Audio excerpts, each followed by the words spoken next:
Hey, good afternoon. Jason Phillips from Auto Appraise. Back in Detroit, Michigan today. I'm doing a 1975 Eldorado convertible, doing a pre-purchase inspection. Let's go through the car. I went around with a digital paint meter, and this area on both fenders shows a weaker read, but I've used the magnets to kind of encircle. That's 6.0. There we go, 3.5. 3.5 is like OEM readings, so there's a little bit of lack of adhesion and or lack of reading there. Down here, got good magnetic adhesion. I got 6.0, 7.0, and every now and then I can't get my meter to read, so that magnet fell. Whoops, that magnet fell, so it might be just a little bit of filler right in there. It was sticking a minute ago. Door corners are good. 4.5. I encircled the magnets on these two areas. I'm guessing there was a little bit of repair again on both of these front fenders because there was a light damage probably back in the 70s on the front of this car. The hood is up this way about 3/8 of an inch. Could be adjusted back a little bit. This gap is tight. This gap is wide. The paint's chipped here because the edge of the hood's got a little bit of a swell in it, kind of a buckle where this hood probably went down a little bit in the front and might have been repaired. No obvious filler though noted throughout the front of the hood, which is interesting. A bit of an anomaly, actually. And I believe this grill is original because you see some bubbling. You see a little smack right there in the center of it. A few scuffs on the bumper. And these bumper rubber strips have certainly a few nicks and marks in them. So it doesn't seem like anybody changed the bumper on this car. At least if it was all done in one fell swoop. So that being said, let's pop under the car real quick and pop the hood open. And we'll go through that front end in a little more detail. Since I don't have the hood open, I'll just run around the car real quick and point out that the gauge looks good all the way around the rest of the car. There's a few small spots of contamination, a little set of bubbling right here, little chip, nick, scratch, little nick, kind of a deeper scratch here on the quarter panel, and there, and there. Rear bumper shows to be in about the same condition. A few hairline marks and some age and patina. Good for a driver quality bumper. Some nicks in the rubber and cracks and chips. Little contamination. A little contamination. A few small stains on the top. But again, the exterior body, no curb damage really on those wheel covers. They look nice. Here's a quick view of the exploded view that the client can freeze on and read my comments based on looking the car over for a few hours.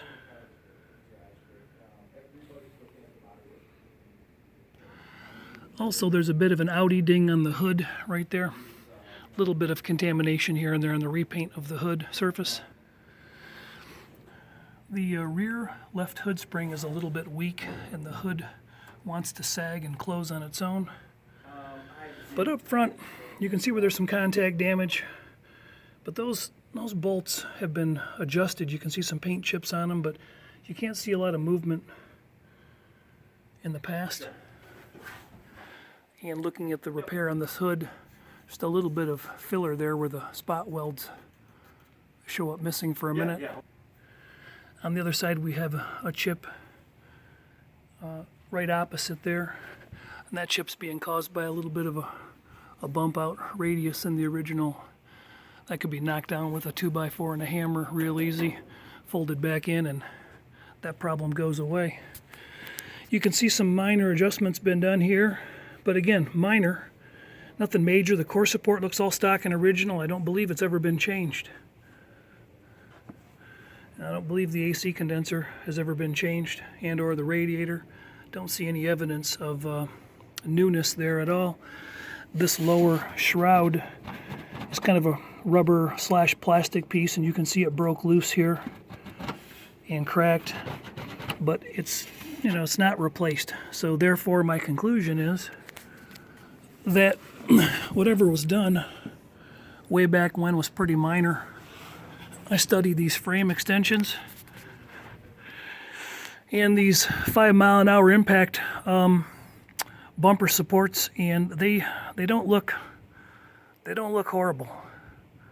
Nothing really looks bent or damaged in any unusual fashion. There's some surface rust along the bottom of this core support, but no real physical damage to speak of.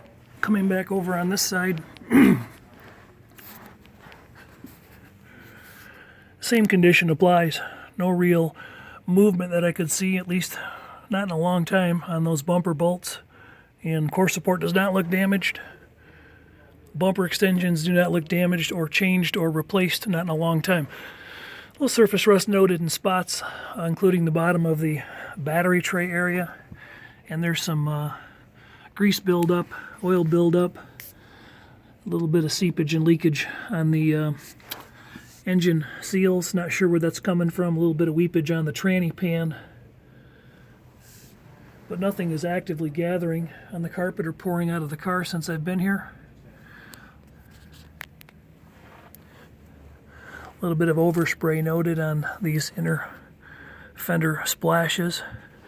There's a little bit of sag left versus right. Looks like that half shaft may have been changed at one point. Suspension looks pretty OEM original otherwise.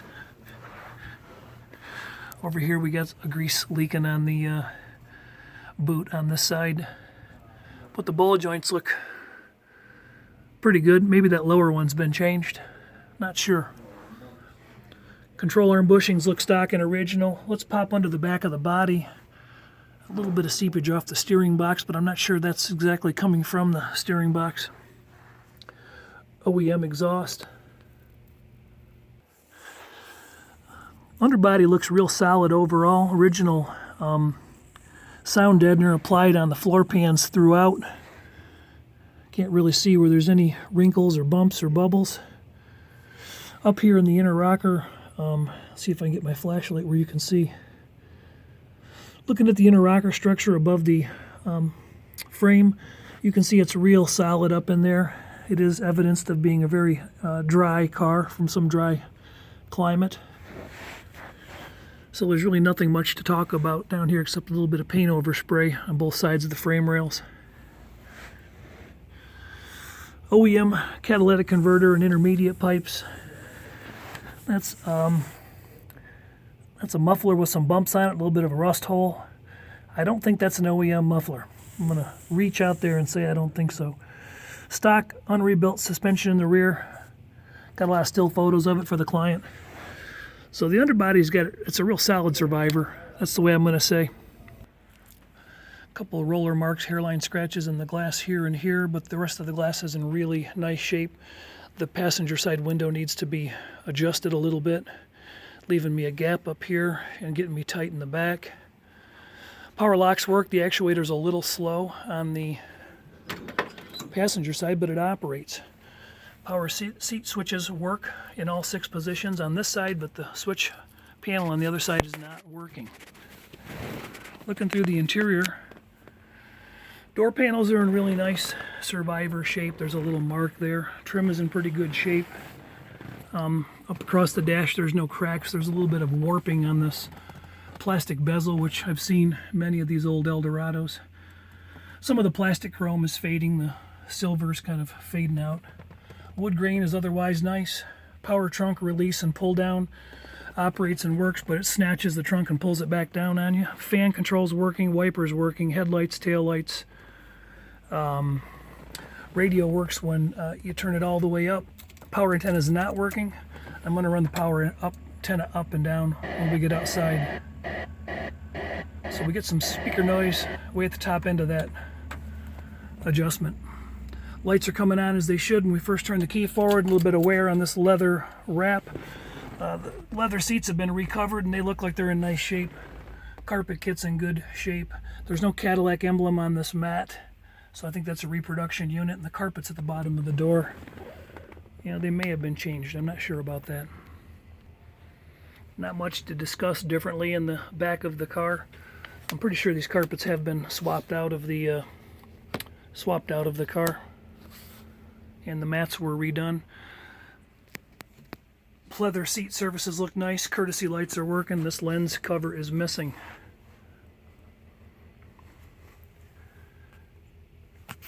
Pedals appear to have pretty appropriate wear for a car under 100,000 miles. This one's sporting 83, but the speedometer cable is broken, so we're not sure what the reading actually is. Car has the original rubber seals on it. A little bit of, overspray in various locations, but a very good looking, driver quality car with some presence of original OEM markings throughout the engine bay. Some newer AC Delco hoses, the original water bottle and horns, none of that looks disturbed or ever moved. So again, touching up, I really don't think we had anything serious or substantial happen. Didn't see any damage ahead of the springs. Note that this side of the car sits about an inch lower, so it's either got a weak spring or a weak shock. That's the most probable cause of the sag. It was a rough field measurement I did on my own, but it appears to have about a 1-inch drop compared to the other side of the car. Get up there so you can see it. See a little more tire on the left-hand side of your screen. The one thing I did to rule out lengthwise damage is I measured center to center on the caps. I used somebody else to hold the dumb end of my tape. That's a great trick if you want to measure the length of the vehicle. It's not measuring for square, but it's measuring length in distance between the centers, and a rough field measurement came out to 126 and 125 and 7/8. So in the field I got within an eighth measurement front to rear, and that's good enough. That was within OEM tolerances in 1975, I do believe. Argue with that point if you want, if you were a front-end collision guy back in the 70s. All right, we're going to get it down, take it for a drive. I didn't mention, but all the trim is in good driver quality shape. There's a little stain on this mirror, some scratches from the wiper arms on the lower windshield trim, but door handles are in nice shape with no major pitting, a little bit of gasket peel. Rubber seals along the glass may have been changed along the way. They're in pretty decent shape. A few little marks in the convertible surround trim.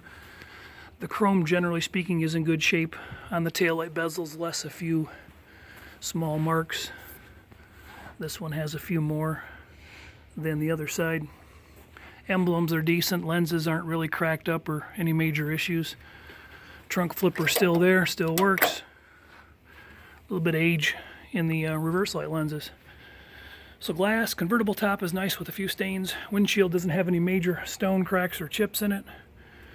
Body, paint, we covered it all except drivability. A little bit of surface rust bleeding here, but that's all solid. That just chipped away and caused the stain, nothing to worry about. Door corners, again, clean. These hinges have never been rebushed that I can see, so the amount of sag in the door is minimal. They close pretty nice. Let's call it a light general slam. Tires are in good shape, by the way. They're an older pattern, Firestone 721s, but you can still see chalk marks in the tread. Didn't see any obvious dry cracking in the sidewalls, but I know there's some older tires. We're going to get a cold start on the motor. It's about 75, 74 degrees in here. We're going to back it off the ramps, take it outside. A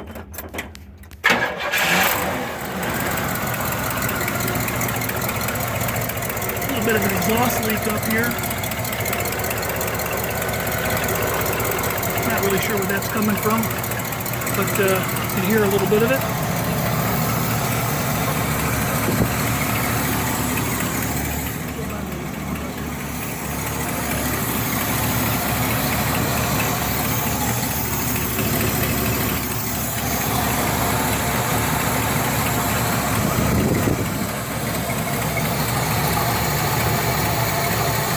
Waiting to see if that AC compressor is going to kick in.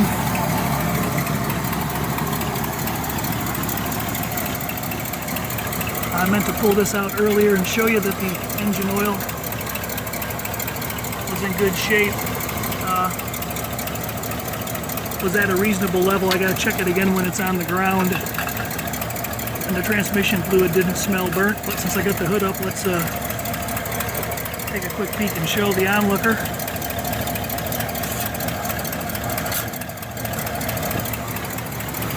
And we'll check those again when they're level.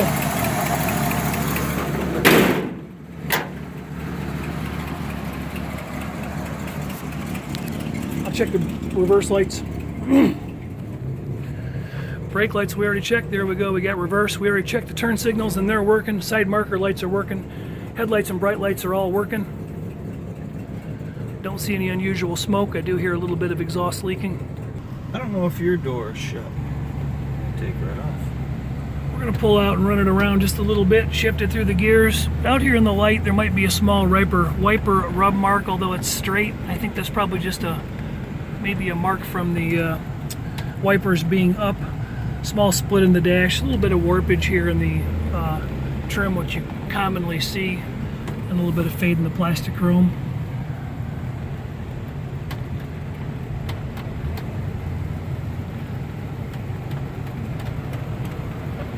Speedometer on this is in op currently.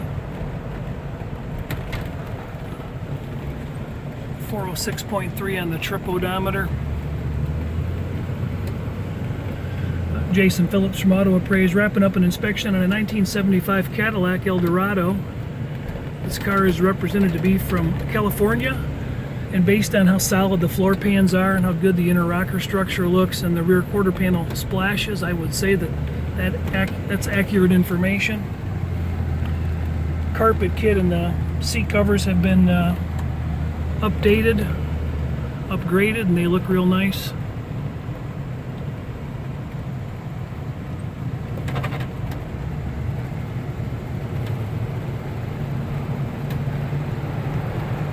I guess we're probably going 35 or 40 there. A little bit of wind coming in up here, but that window could stand to be adjusted just a little bit.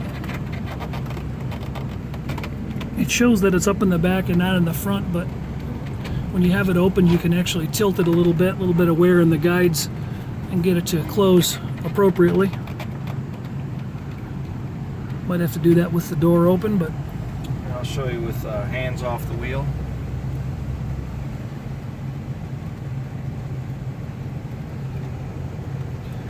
we don't have any unusual pulls at low speed. Hit the brakes with the hands off the wheel. Looks good, looks good.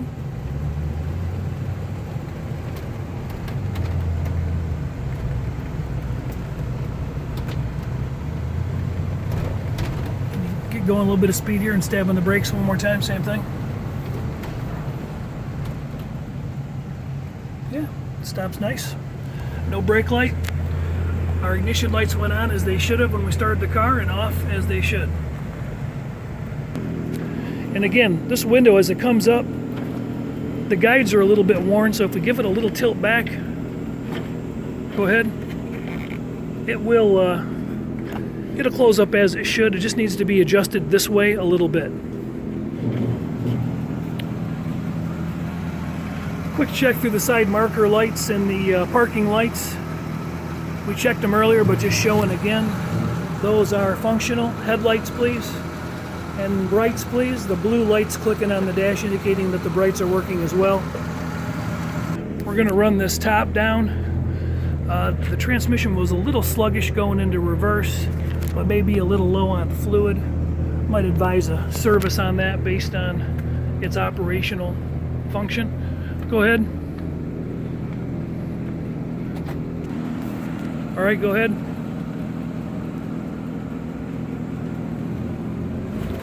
These are the old GM scissor tops, and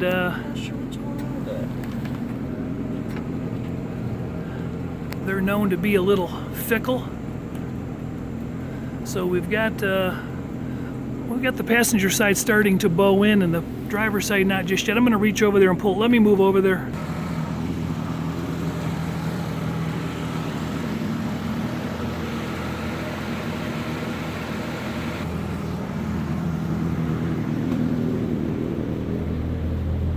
You want to run that back up or leave it down? Yeah, I'll just leave it down. Okay.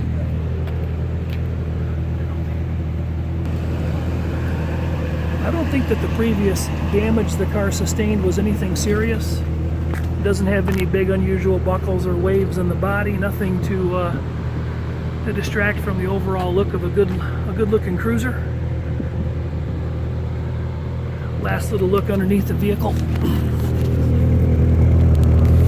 Original resonator. I do believe, although if it was changed, it was long ago. No damage here. No damage in the rear bumper frame or extensions. These inner quarter panel splashes still have the original flaps, little alignment pins for aligning the inner and outer quarter. Rubber body bushings are in good shape. Again, another indication rather that it could be a nice original Western car. Same condition exists on that side. All right, have a great day. 800-301-3886 if you need service like this anywhere in the country.